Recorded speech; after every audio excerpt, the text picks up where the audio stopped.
Plonger avec bouteille sous le vieux port de Marseille.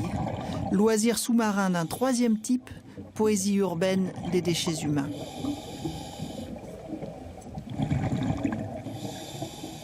C'est très diversifié, ça part du caddie, de la batterie de voiture, des poubelles.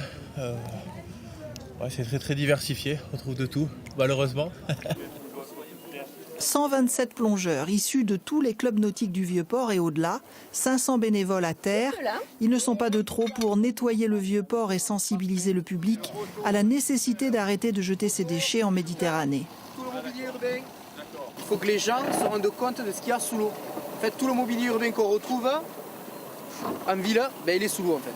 Donc il faut qu'on plonge, qu'on prenne des photos, qu'on filme et qu'on sorte, mais aussi qu'on sensibilise, parce que dessous, c'est vraiment crade.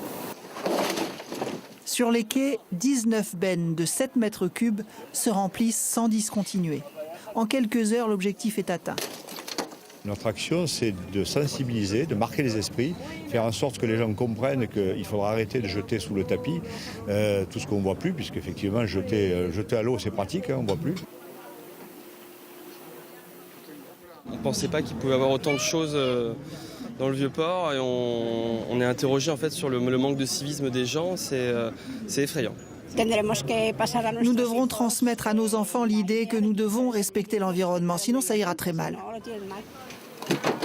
Révéler l'ampleur de la pollution sous-marine par nos déchets quotidiens, c'est le pari réussi de la Fédération des sociétés nautiques des Bouches-du-Rhône.